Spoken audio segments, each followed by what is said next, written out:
22 million black victims of Americanism are waking up, and they're gaining a new political consciousness, becoming politically mature. And as they develop this political maturity, they're able to see the recent trends in these political elections. Any minority that has a block of votes that stick together is in a strategic position. Either way you go, that's who gets it. You're in a position to determine who go to the White House and who stay in the doghouse. You're the one who has that power. You and I have never seen democracy. All we've seen is hypocrisy.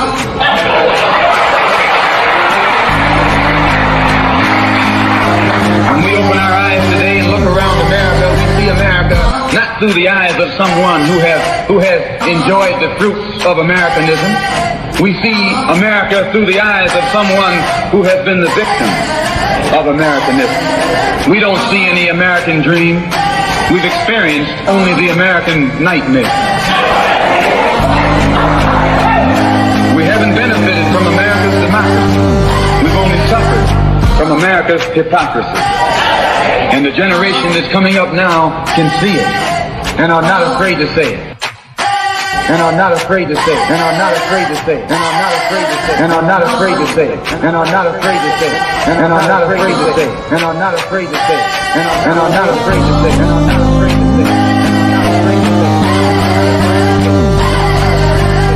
And are not afraid to say it.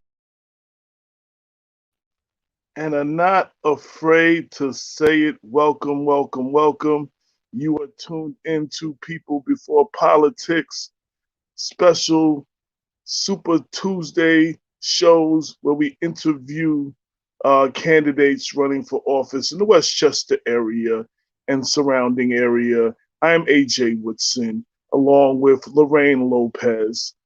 Say what's up to the people, Lorraine. Okay. And I see that our guest is here today. She was having problems getting on. She is here. I just wanted to say real quick, by now a lot of people heard about the accident of Tiger Woods, and I know everybody's prayers and everything are with him as we find out, how he's actually doing. A lot of speculation. We just don't know yet. I know they're pretty much getting ready to have a press conference as we speak right now.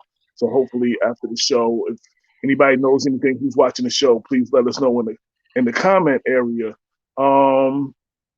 They said he They said he suffered multiple injuries on his legs when he was in surgery. Right, but they're supposed to have a 6 o'clock press conference. So yeah, we're supposed to know more soon. So anybody that knows, and shout out to my people over at Grind14. I'm rocking their sweatshirt right now. Shout out to them. Definitely local black printer. My brother's out of Yonkers, he does his things, and he did those beautiful 914 t-shirts that we have.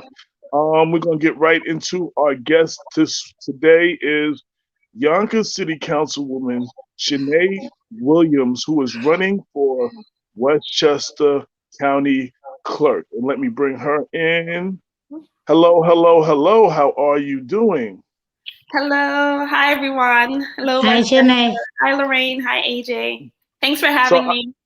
No problem. I'm glad you were able to figure it out. I know that you were having some issues in the logging on and everything, but I'm glad it all worked out. When I saw you pop on the screen down there in the green room, I was happy that it worked out.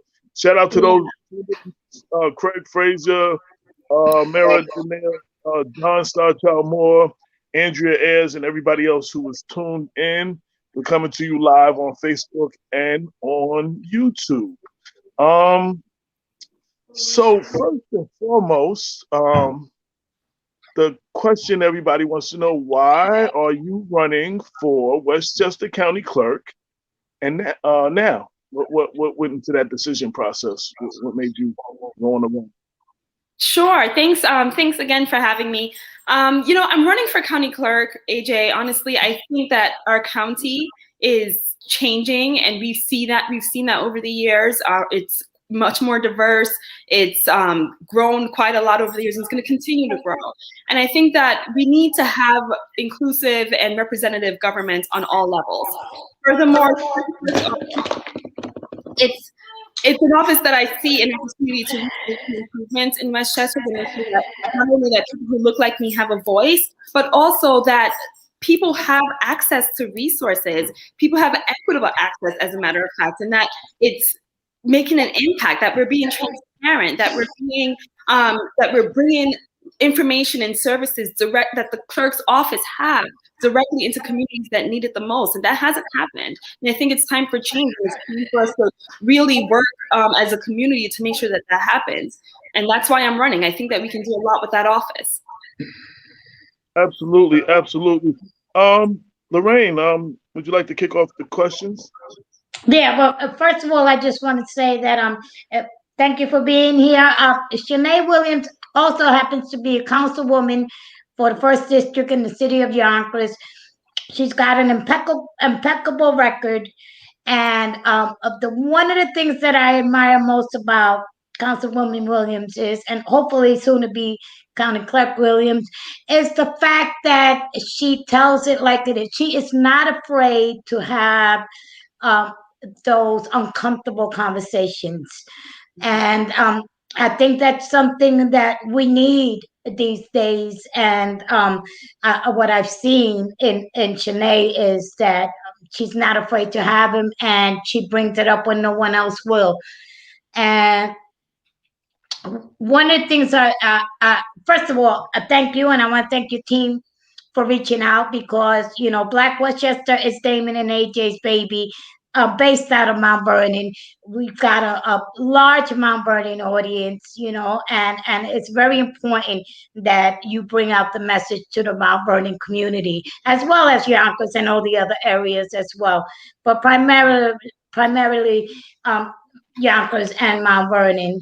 And I appreciate you, and I appreciate the fact that you guys are aware of that. So one of the things I wanted to ask is what would be different that you would do as a county clerk? That, you know, what are some of the improvements? What are some of the new?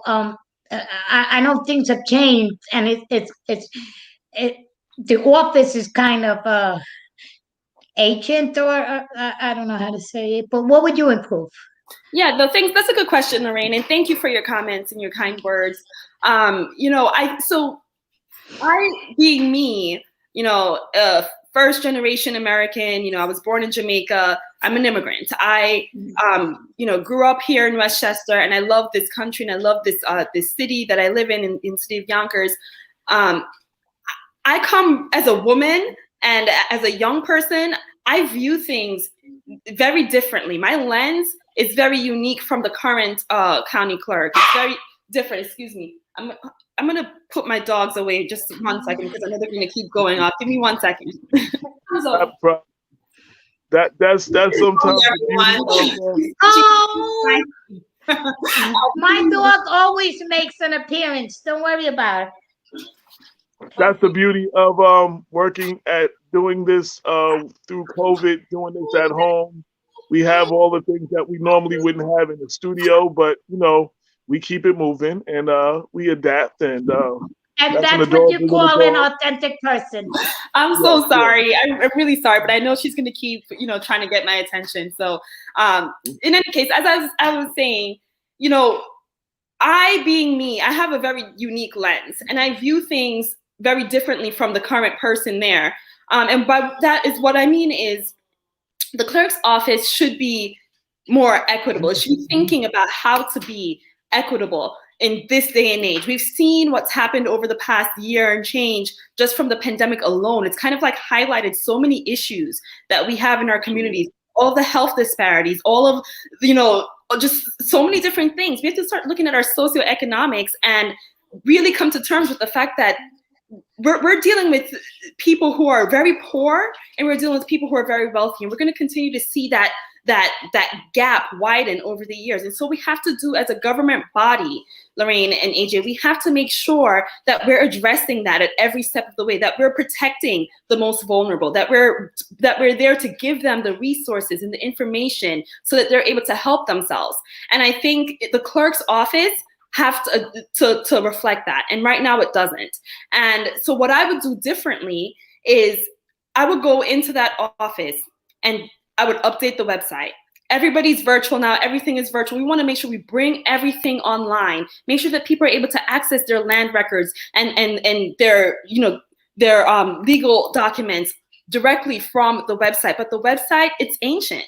And as someone who's a millennial who, I'm not tech savvy at all, but I do understand the importance of having to be able to understand how to navigate these different devices. And we want to make sure that everyone throughout Westchester County can do that as well. We want to make sure that our senior citizens who are definitely not tech savvy, that if they want to get information, if they want to look up their title or their deed, that they know how to go to the clerk's office online and do exactly that. But that's not happening. The clerk's office should be helping with that. So that's one thing that I would do differently. Another thing that I would do, and this is just me on the outside looking in, I'm not there yet, so I can't, I haven't fully assessed how the office is being managed, right? Because it is a management position. I'm not there to really talk to the employees and see what changes we can improve. But that is one of the first things that I would certainly do, is do a full assessment of that office and see where we can make some improvements. Because,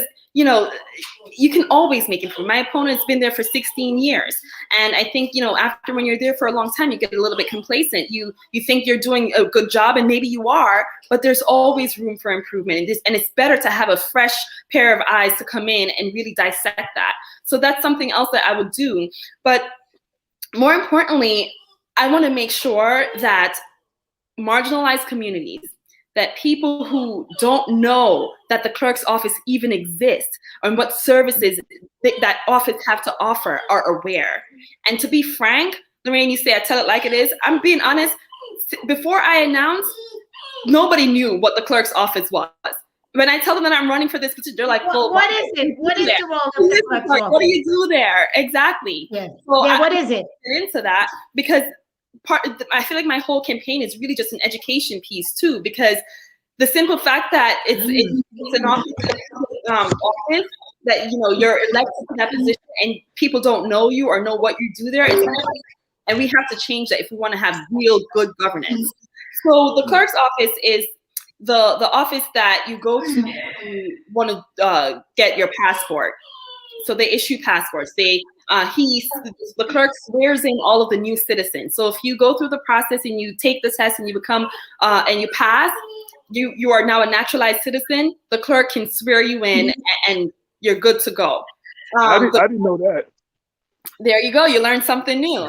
So the clerk's office also does a lot of the record keeping. So if you go through, they have a legal services department. So if you have ever gone through the court system in Westchester, if you're suing somebody, if you are going through a divorce, you want to know, you file your divorce papers there, you want to know that it's gone through, the clerk office keep all of those records. The clerk's office also keeps all of Westchester County land records. That's a huge department. So if you own property, your deeds, your title, all of those things get filed with the clerk's office. So it is quite important. Also, pistol licenses, they issue licenses as well. So, look, I think for me as a progressive person, I've been at the forefront talking about how disgusted I am with our former our president, right? I won't even go into details about that, but he hasn't done anything to address all of the gun shootings that we've seen time and again. And we need to make sure that on a local level, that every elected official is putting a message out, making sure that we're connecting with people with groups like Moms Demand Action and just community activists who are passionate about making sure that we have safe gun laws. I have never seen any statement from the current clerk who issues pistol licenses make a statement about where he stands on these gun safety laws. And thankfully, we're in New York. Thankfully, we have a great state legislature that's been really pushing forward with that effort. But we need to make sure that people know where our elected officials stand. We have to hold them accountable. Just because the majority of the work in the clerk's office is paper, pushing and just record keeping and ceremonial, doesn't mean that you can't advocate. It doesn't mean that you can't make a stance on issues that are very important and important to the people that you represent, because it does matter. So if I were elected to county clerk, then I will certainly be making sure that I'm in tune with the community. I will make sure that the community knows where I stand on these issues, and I will be advocating for them. And I will try to be that conduit to bring resources and information on all levels directly into the hands of people who need it. Absolutely. You were talking about gun laws. Damon and I have often joked, if you want to change the gun laws and if you want swifter gun laws, every Black person that can hear my voice go register for a gun tomorrow. And they will be changes in gun laws immediately. It's so difficult. Immediately. Yeah. Now I know that you mentioned that the incumbent, the current clerk, has been there 16 years. I know one of the things that you've been passionate about for a while are term limits and pension padding. I want you to speak a little bit about that, because I know that's something that's of concern to you. Yes, no, sure. So, as a sitting elected official, as a council member, I can tell you that I'm here to serve the public. I'm not here to help for whatever my personal agenda is. I'm not here to stack up on tax dollars. I'm here to make sure that I represent my community to the best of my ability. And I think that all elected officials at all levels should do that. But I think we have to be very careful in making sure that we aren't taking up space simply because we can. We need to, every single level of office, guys, should have term limits.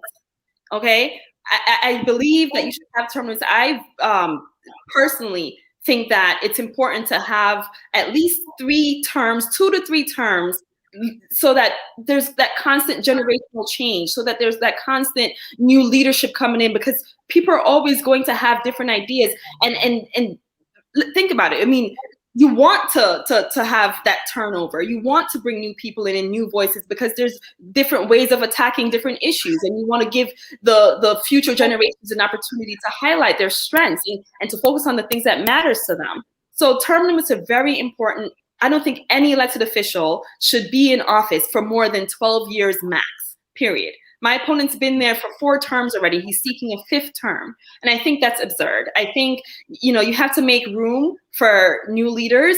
You have to make room for future leaders, and room for people who are qualified and passionate about the work in public service. And, if I were elected, I guarantee you I will not do more than 2 terms. Because, if our county executive can commit to doing 2 terms, I think every person on the countywide level should commit to doing the same amount of terms. How many years is a term? 4 years. So that would be 8 years. Yeah. Our guest we had Sunday on People Before Politics, former FBI agent Frank Figluzzi.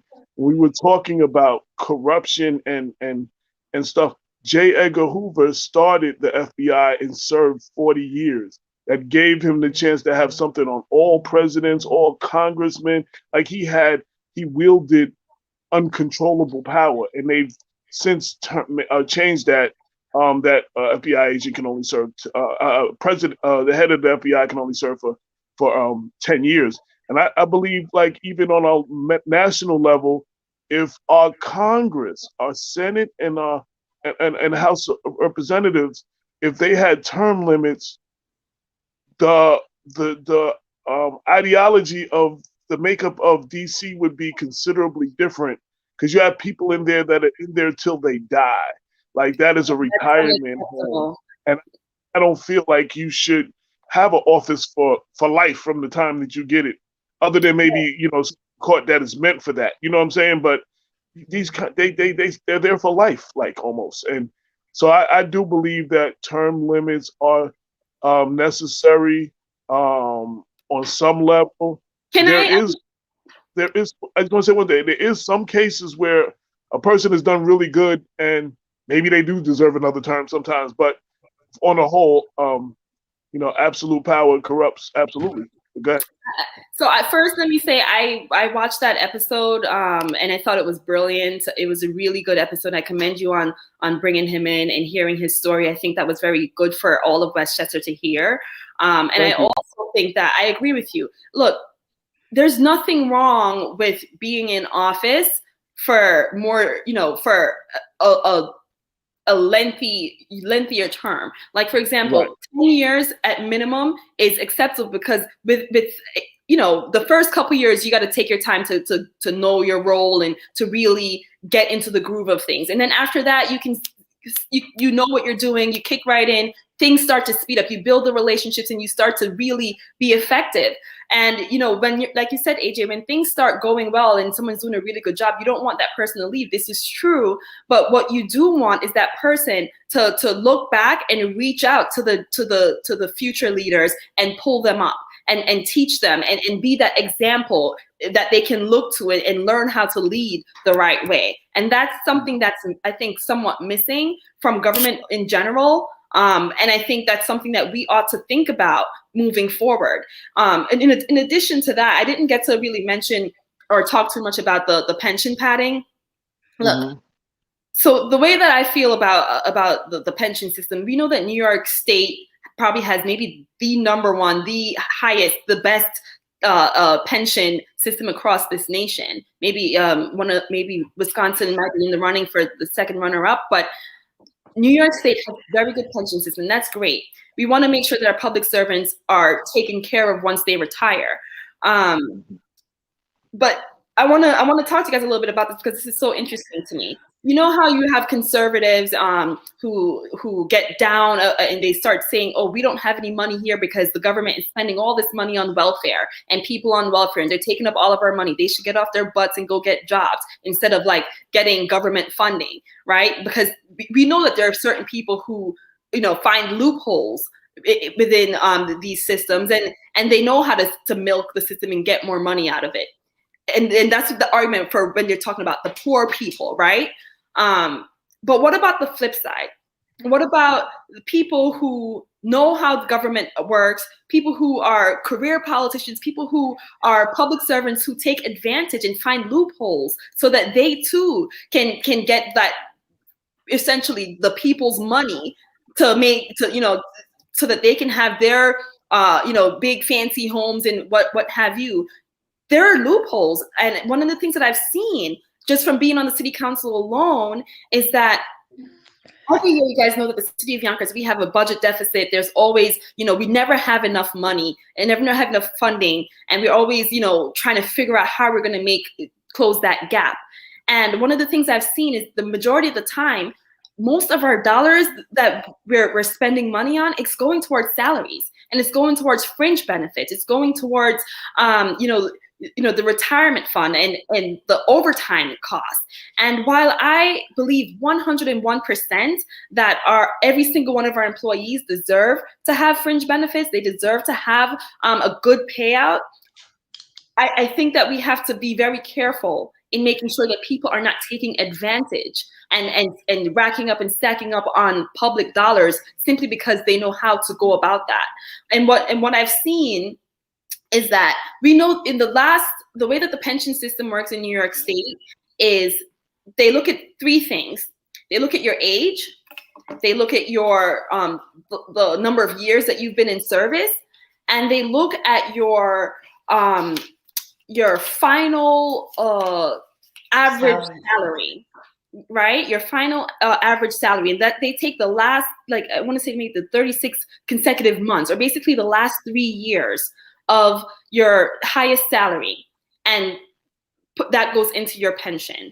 So if I'm making $50,000 my entire, you know, career, and then 3 years before I retire, I get a raise to, $100,000, they're going to average that $100,000 out and you're going to get paid higher amounts. People have figured that out and people have taken advantage of that. Career politicians have taken advantage of it. And I'll say that as a politician, as an elected official, I'm telling you, I've seen it. And I think it's unacceptable and I don't like it. I don't like it, quite frankly. 4 years ago, my opponent was saying over and over that he was going to retire. He was fully and ready and willing and able to retire. And a couple years ago, the county gave everyone in the county leadership raises. Very, very hefty. Some people got about 52% raise. My opponent got a very, very nice, substantial raise. I think he went from making 150-something thousand a year to just about 200,000. And he was going around and telling people that, if I get the raise, then I'm going to run for another term because he wants that higher pension. He wants to get that padding of his pension. You want that payout. And I don't think that's a good enough reason for you to want to stay in office. It's one thing if you're passionate about the work that you're doing. It's one thing if you're looking to find new ways, innovative ways to really move the office into the 21st century and serve the people of Westchester.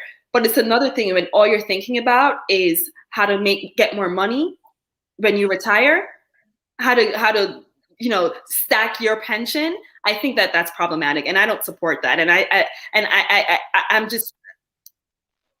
I can't find words to express how disgusted I am with that kind of mindset.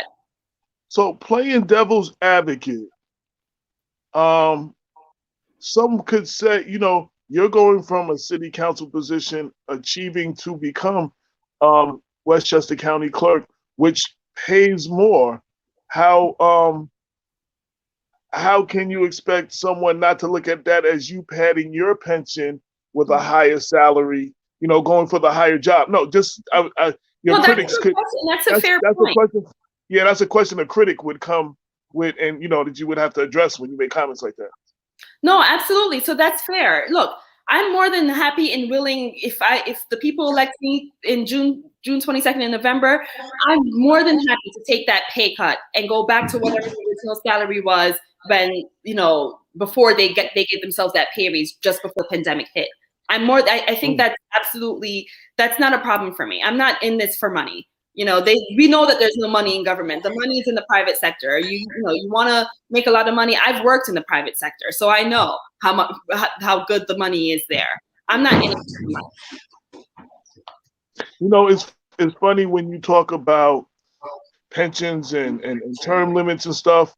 When the founding fathers, a bunch of white men, put these things in system, they did not realize that the country would look like it's looking now. And you know what I'm saying? The country is not in control, they're losing a lot of control, rich white men, and you're starting to see the squad, the members of the squad and younger people and of different it's interesting. So they do things to hold on to power now. And when I was watching Hamilton, one of the things that occurred to me that I found the most astonishing was George Washington, who was popular and could have won another term, did not want that. He wanted to step down and let someone else take over. You know what I'm saying? Like they missed that. That's what this was founded on. You know what I'm saying? Our founding father, our first president, he could have gone on for a few more terms, but he knew the country was growing. He wanted other ideas and other people to take. And I think we missed that somewhere between him and what we have now. That's been lost. That's been lost. No, Lorraine, yeah. You got some more questions? Good point, AJ. You know what? I have a question. County clerk swears in new citizens. How does that work? Do they get the information? Do they get information from another entity and from the federal? So, because I've been to ceremonies and it's a tapestry of cultures, and it's not, people would think that it's all Hispanic. There were very few Hispanics. It was from all different countries.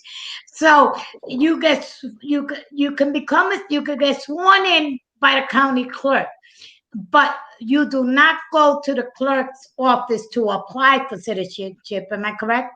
So, but this is what I think. The clerk swears them in, but I think the current clerk is doing the bare minimum.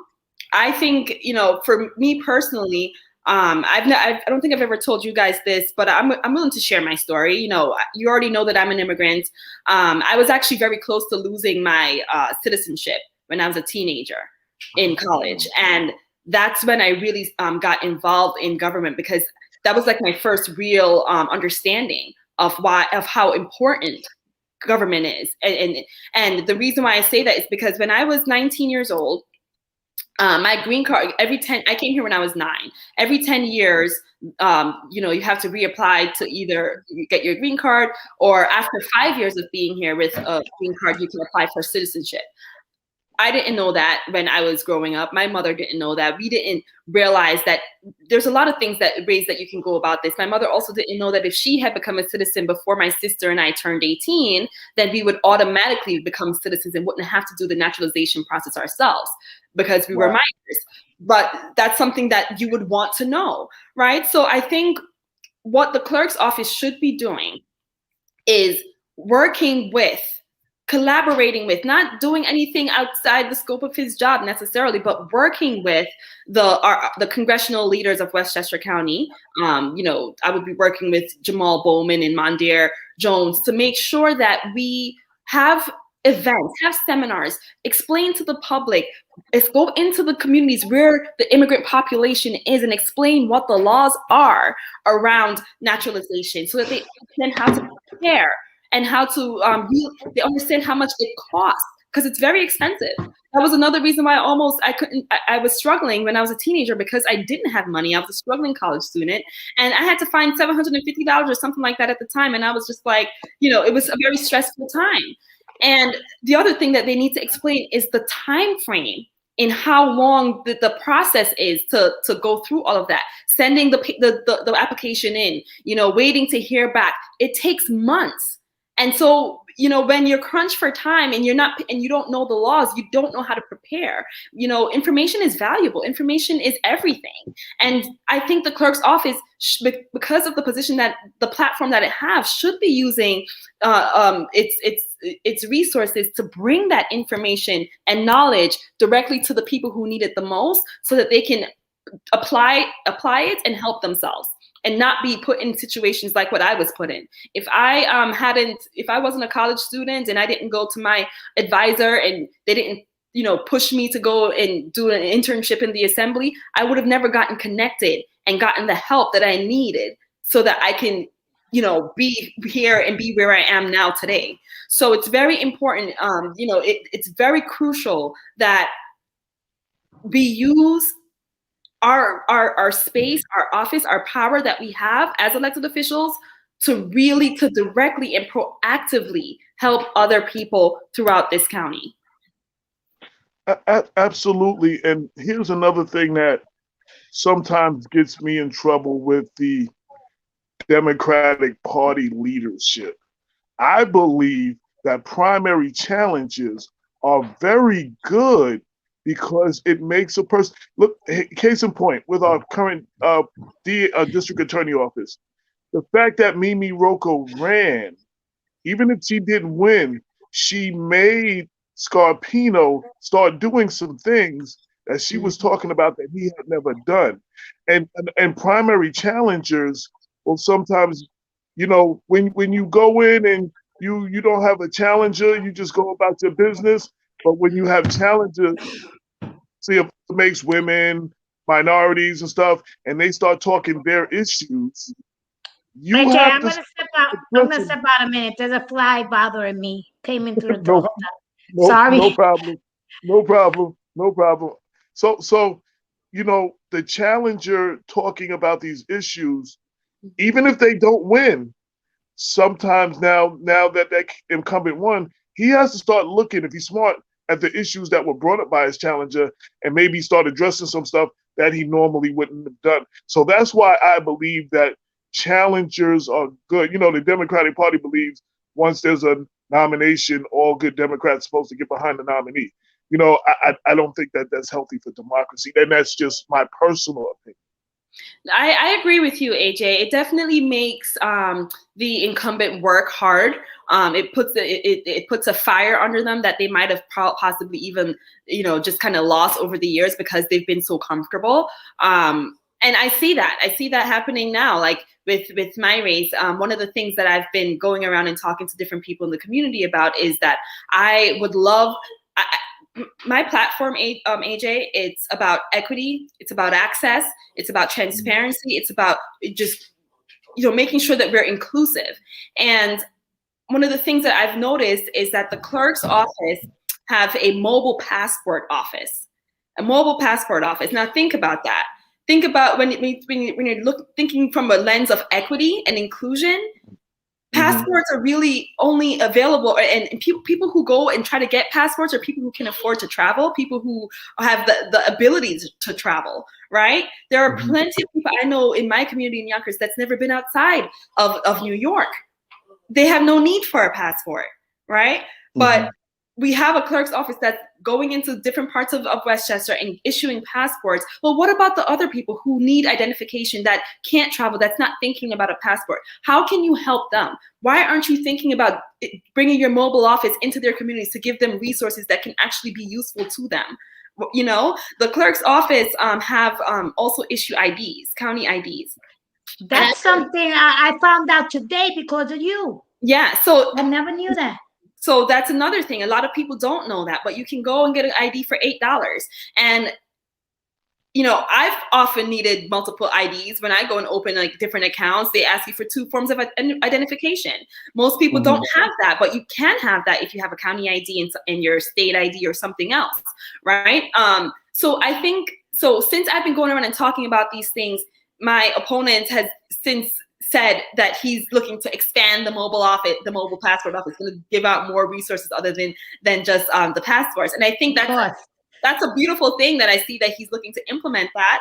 But I think it's also, it just goes to show, to your point, that when you do get a challenger during a primary, it puts a fire under the opponent, the incumbent's butt, and say, hey, time to start really working here. You can't be comfortable anymore because this is an issue and people care about this. And so you better take it seriously and start acting. So he's been since going around saying that he's implementing these things. I've heard him also say that he's looking to update the website. They're working on it. So, I'm happy, I guess, I'm happy that these things are being addressed. But I think that that's just what I'm noticing as the outsider looking in. I would recommend that, I hope that the people of Westchester give me the opportunity to go into that office so that I can really, look at what more we can do. But that's not a good look either, though. After 16 years, you haven't done it. And because you have a challenger that has spoken on it, all of a sudden, it's not a good look for me. That wouldn't impress me. I would be like, what took you so long? Right. One of the things that I've noticed, especially in communities of color, across the board, people in power, elected officials in power, they benefit from the electorate being uninformed or misinformed and do very little to further inform so there's a more informed electorate. And again, in a democratic challenge, you have someone informing people on things that they normally would not sometimes be informed on. And I think that that's a great thing. So I 100% support primary challenges. That's AJ Woodson. That is not Shanae saying this for the Democratic Party. Don't go after her. I said this, and I've been saying it since I've been here. So, and I'm going to continue to say it. Look, I'm a Democrat. I've been a Democrat my whole life. I've always, thought that the best way to really run a government is to make sure that the people are a part of it and to make sure that they have the power, because we know that there's power in numbers. And I always try to encourage and engage the people in my community in every way that I can. And that won't change regardless if I'm on the city council or the county clerk. That will never change. More people need to be engaging. We've seen that kind of growth happen over the past year. We've seen that happening over the years, actually. And I hope that we can continue that and get more people engaged. And I think it's a healthy thing. It's a healthy thing for people to have options. It's a healthy thing for people to know and to know what's going on in their communities and be a part of the process. So I agree with you. I think primaries are healthy. I think that's democracy. And, I know that some people get upset and they're like, well, why would she want to challenge someone? He's such a nice guy. It's not about who's a nice guy or who's a bad guy.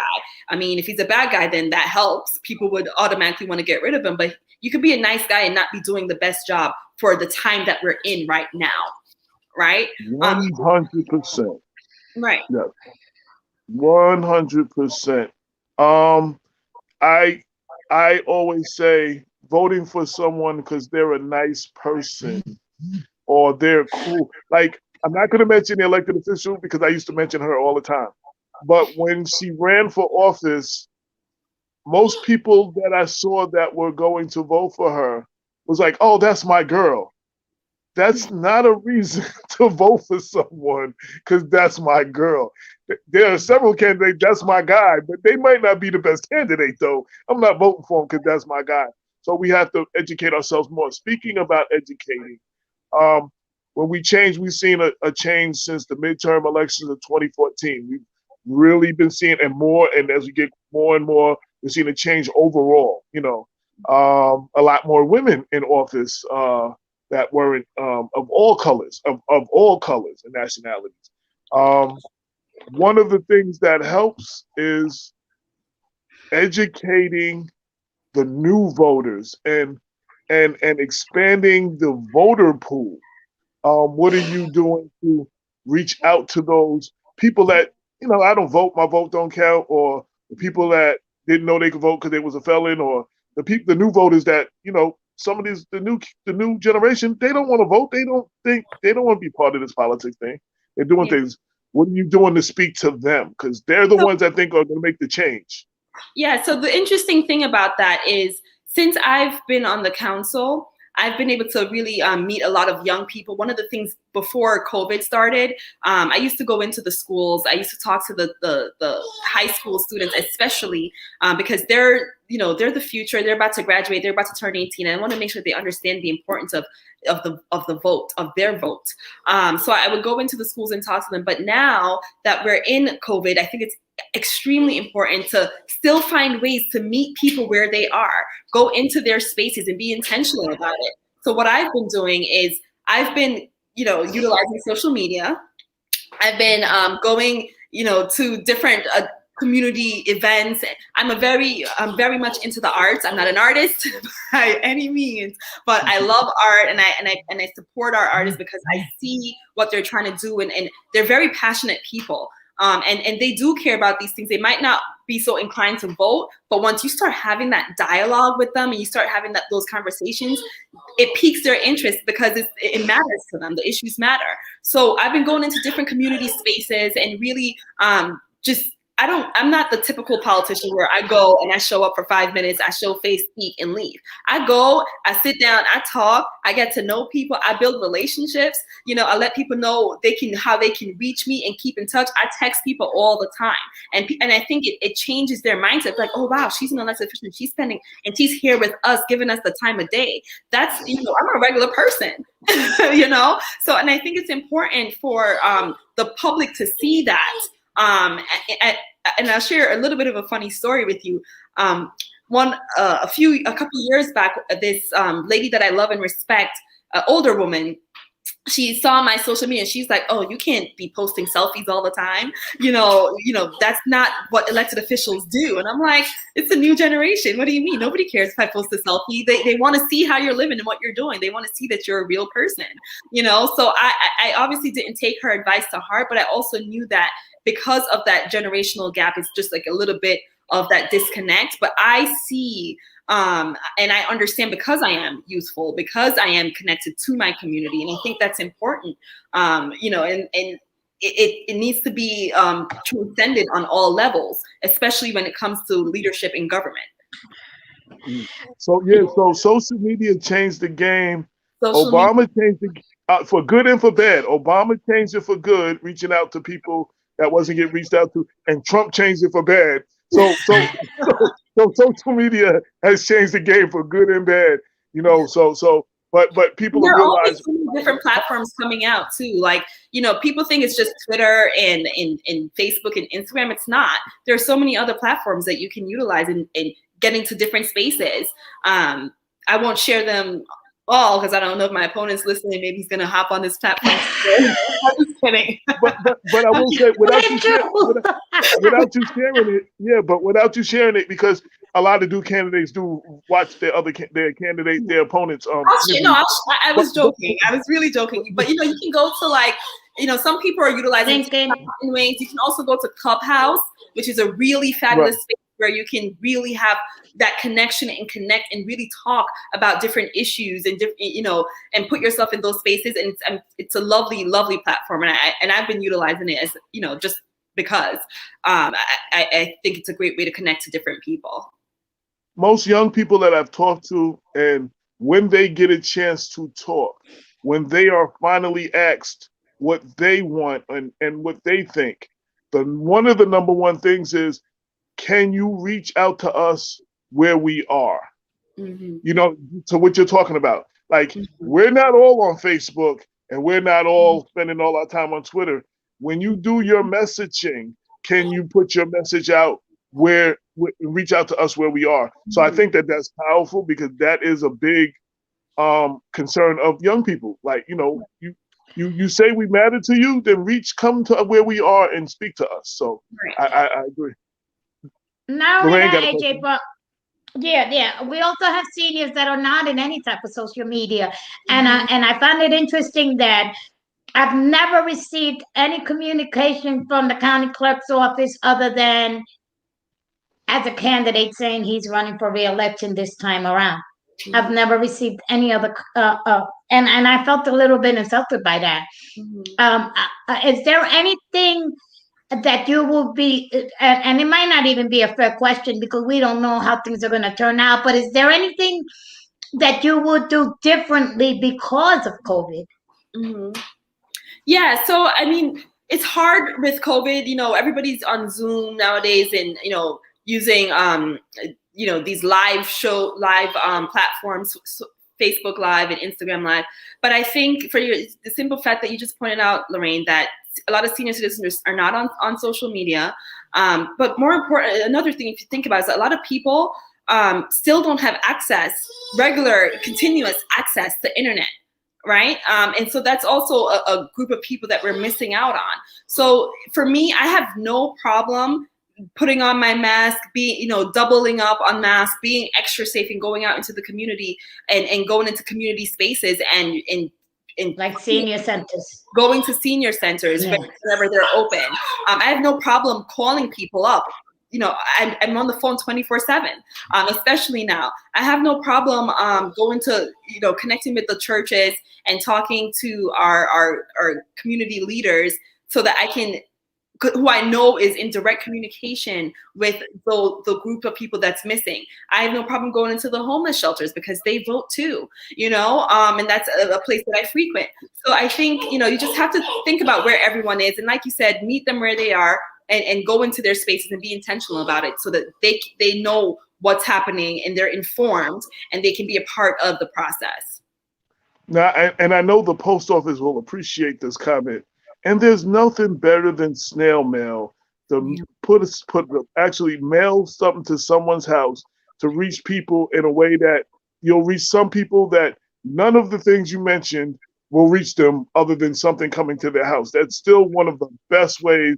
And then, like you said, that is the best way. Right, face-to-face interactions is also those are like the two top things to do these days. One of the things, AJ, is when you run a campaign, like you said, snail mail is so important.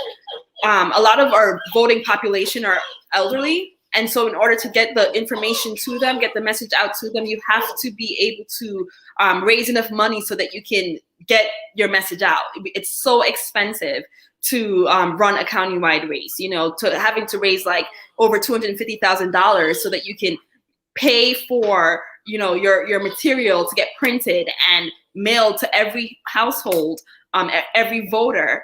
It's expensive. And when you're not the incumbent, when you don't have the support of the establishment, that challenge becomes extra hard. So, I have to work 10 times as hard to get my message out. I'm going to have to buy some new sneakers because I'm definitely going to be running around all over this county, going up and down buildings and neighborhood and streets to make sure that I do some lit drop and just get information, knock on doors and talk to people, even during the pandemic, because I'm hoping that now that we have our vaccine center opening up in a week, we'll be able to get a lot of people vaccinated, and we'll see the numbers start to decline again. And as the weather changes and warms up, that will really help in this effort. But health and safety comes first at the end of the day. I wouldn't want to put any of my volunteers at risk, or myself, or my constituents. So I wanted to get a couple more questions in, and before you have to go, but you talked about money. And that's one of the things I talk about here, campaign finance reform. A lot of good people won't run or can't run because they can't financially compete. You know what I'm saying? So we lose a lot of credible, qualified candidates to run for office. How do you feel about campaign finance reform? I think that we need to start having that conversation on a federal level, and a local level, a state level, because it is a problem. And we talk about the importance of the democracy and making sure that everybody has a fair chance. It's not fair when you can't raise money to get your message out. How is, it's not fair if you're not, giving a chance. And it's not fair that people can't hear from you simply because you aren't getting money from big, dollar donors. So I think campaign finance reform is absolutely crucial. I would certainly support something like that today, like yesterday, right? To make sure that we are being inclusive as a government, to make sure that everybody has a fair chance and a fair fight. In Stacey Abrams' words, we need to make sure that there's a fair fight. And the way to do that is to look at campaign financing as a whole and restructure it. I like what, New York City is doing to match the dollars that the candidate might raise, but I think that even that can be a problem because you still have to do a significant amount of fundraising. So I don't know what the answer is, but I do know that it's something that has to be addressed, and the conversation has to start happening sooner than later. So real quick, I meant to mention this after you finish. Growing up with Jamaican parents, I have no doubt that you have been told all your life that you have to work 10 times harder. So I know that you will do that. Secondly, is there anything I didn't ask you that you want people to know, your platform, social media, how people can find out more about you, get in touch with your campaign, volunteer, donate, all those good things? Yeah, donate people. Yes, absolutely. Thank you, AJ and Lorraine. Yes, so I am on social media. All of my platforms is the same. My handle is at Shanae for Clerk, and it's my name, SHANAE, the number 4, and then Clerk, CLERK. Twitter, Instagram, and Facebook. And yeah, you can follow me and learn more about my campaign and what we're looking to do. We really want to make sure that we're there for small businesses, for senior citizens. We want to make sure that we're really connecting with everyone across this county. And I hope that you would visit my website. It's shanaeforclerk.com. And the website is a little different. It's the word "for" spelled out. So it's SHANAEFOR clerk.com. And you can donate through that website if you'd like to make a contribution so that I can have a fair fight in this race and get my message out to the people.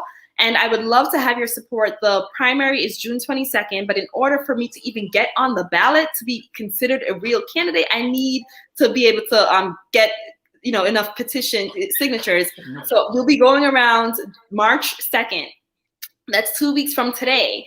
We'll be going around knocking on doors, talking to people, and trying to get them to sign our petition so that I can qualify as a candidate to be on the ballot in June. So that's extremely crucial. Please save your vote.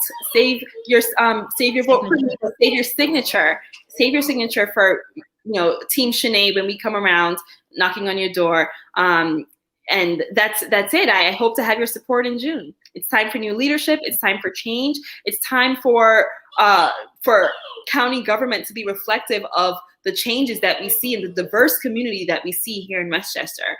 Like I said, there's never been a person of color ever elected to countywide office in Westchester. And I think it's time for that to change.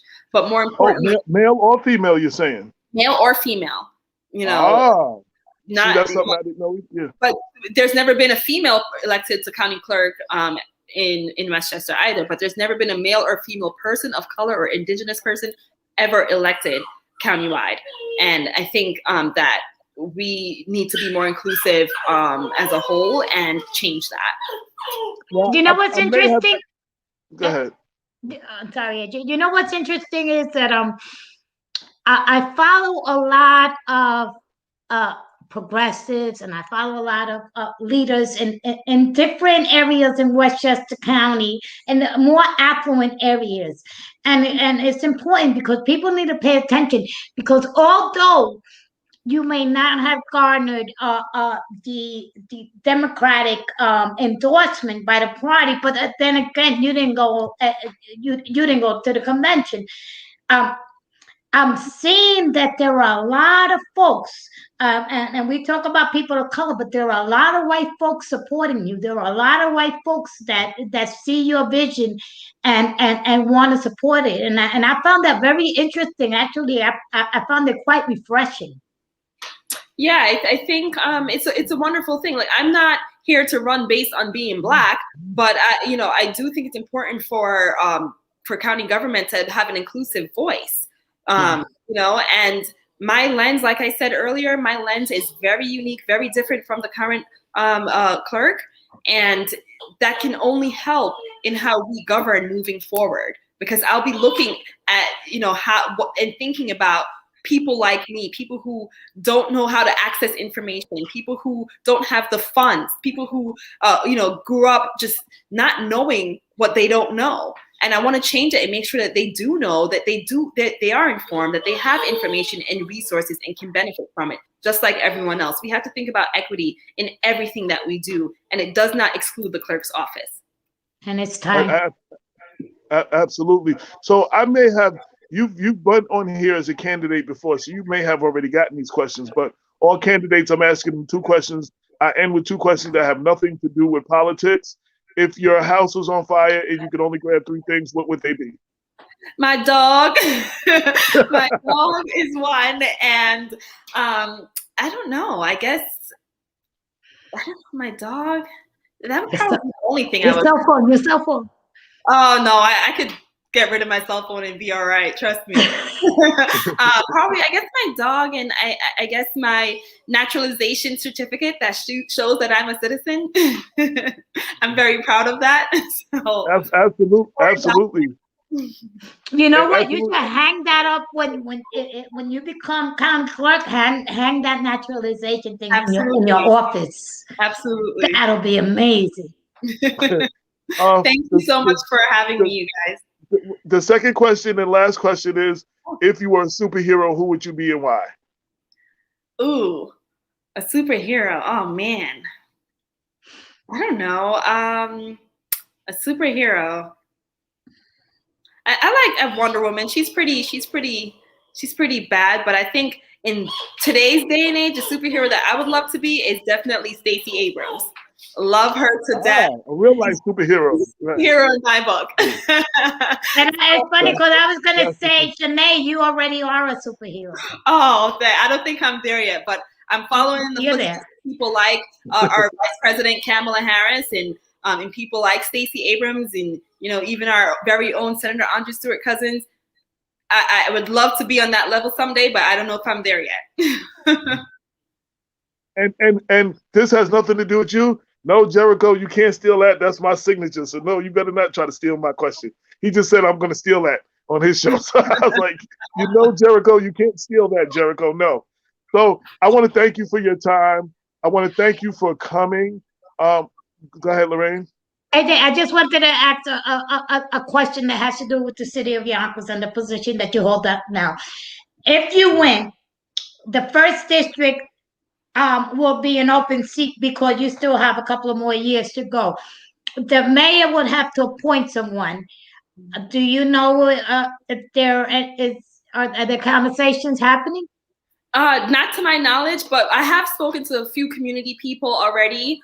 Because I think the most important thing for the first district is to make sure that the community is on the same page as to who is to come in and step into this role and continue to push and fight for them. We can't go to the mayor with 10 different names. We have to go to him with one person that we can all stand behind to make his job easy and to make everybody in the community comfortable knowing that they're going to get the right representation.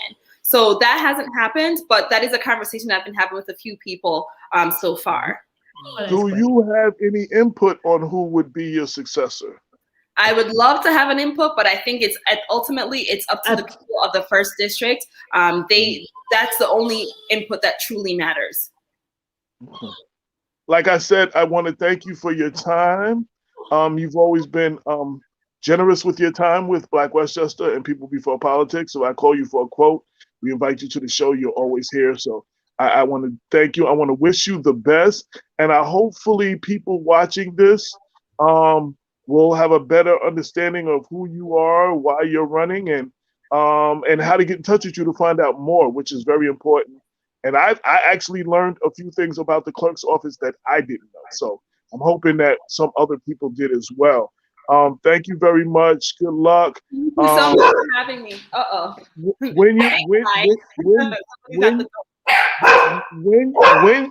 When and if you become our next county clerk, I hope that you will utilize us to get information out that is not trickling down to our communities now, and traditionally doesn't. Yes. 100%. 100%. That's important. And I appreciate you guys so much. Thank you for having me on. I know I have a council meeting in 3 minutes that I'm a little late for, so I'm going to go. Thank you, Black Westchester. Thank you all for tuning in and for listening to me. I hope to have your support, most importantly, at the ballot June 22nd. Sign those petitions, people. Right. Great presentation on that Black History thing that you, Councilwoman Diaz, and Council President Mike Hader presented the world. That not just Yonkers, the world. That was beautiful. Thank you. All right. Have a good night. Bye. You Stay too. strong. All right. So that's another Super Tuesday down.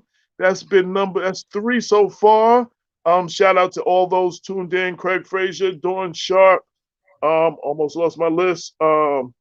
Rudy Combs, Tri-State Jericho, Shelly Weinsinger, and I can't find the rest of the names. I just lost them real quick. Everybody else who is tuned in, this is our regular. We are doing this every Tuesday up until the primary to try to get on as many candidates as we can that are running around the county and maybe surrounding areas. Who is our next week guest that they can expect? Hold on. Okay. She's the schedule keeper, so that's why I'm asking her. She's the schedule keeper, so I'm asking her because she tells me a couple of days before, we got so and so on. I'm like, okay, and then I get ready. But again, going back to where I started, shout to Tiger Woods. I pray that the timing. I just want to say a few words about this incident. Today's incident, no matter how he comes out of this, was reminiscent for a lot of people on when they first heard the news that Kobe Bryant went down in the helicopter. Even though Tiger survived the crash, a lot of memories of that were brought up today when they heard that Tiger had a bad car accident. So hopefully we're going to find out that he is well. He made this major comeback from triumphs in his personal life, from 5 back surgeries to come back in 2019 and win. And people were so excited to see what was next. And hopefully this incident doesn't cut a great career. So I just wanted to offer my prayers to Tiger, to his family and friends, and I will be monitoring that, and we'll probably do something on the website about that. Go ahead, Lorraine. Hey, I don't know. Okay, so I couldn't find my book. Every Tuesday at 6, we will be bringing you different candidates from around the county in our Super Tuesday series, so you can get to meet the candidates, get to know more about them, and hopefully make more informed decisions at the ballot box because of what you've seen on our shows. Go ahead. We've got several people coming on. I know we booked Council President Mike Cato. I know we booked City Councilman John Rubo. We've also booked a Marino who's running for Portchester mayor, and it could be James Nolan next week. I believe he is one of the ones coming up. He is definitely coming up, yes. I'm almost sure that it's James Nolan, but I don't want to put that in stone because I can't find my book. We'll put a blast out or something letting you know before next Tuesday who will be on next Tuesday. And on Sunday, again, thank you all for all your kind words about our interview with former FBI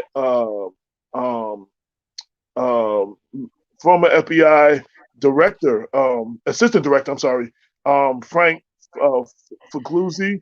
I think it was a great interview. Hopefully we'll get a chance to have a part 2.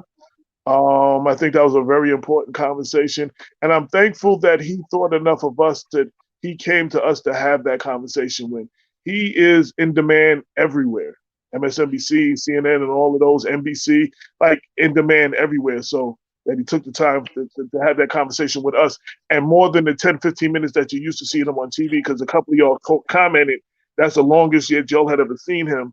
And you appreciated that he got to expound on things he doesn't usually on MSNBC. So thank you. Now we had a guest. I want to shout out the guest that we had that was supposed to have a large interview that day. Author Derek M. Guest. He's an author, second book. He has other companies. He was kind enough to yield his time. We did a little teaser. He will be back Sunday for a full interview, and we could talk to him about his books, about his life growing up in the South Bronx, living in Yonkers now, and everything. And so look for that. Anybody who had saw that he was only on for a short time last week, he will be back this week. And still filling up the last slide. I have a couple of potential, but I'm waiting for somebody to confirm so I can get that in. And then we're preparing for Women's Month, which is they say Women's History Month. I'm celebrating women, so I'm just gonna say Women's Month, because we're not just celebrating women who have created history a long time ago. We're going to be celebrating women throughout the month in the paper. And so if you're interested in advertising on our Women's Month issue, hit us at blackwestchester@gmail.com. We're starting to put that together. And if you know a woman that we need to highlight in our issue during Women's Month, please again hit us at blackwestchester@gmail.com with your suggestions. And we appreciate that. We want to hear from you. And if you know a candidate who's running for office that you would like to see on our Super Tuesdays, hit Lorraine. You can find her on social media. Do you want them to email you or hit you on social media? What do you want them to do? They could email me at LorraineLopez700@gmail or hit me up on Messenger. Right. So who would you like to see going into the 2021 Democratic primary, running for office? And we're not just interviewing Democrats. Even after the primary, we'll be doing, the Republicans and independents and working families and the candidates running in the in Westchester in 2021. All right, with that said, any last words, Lorraine? If not, we're out of here. Peace. Okay, with that said, until next time, peace.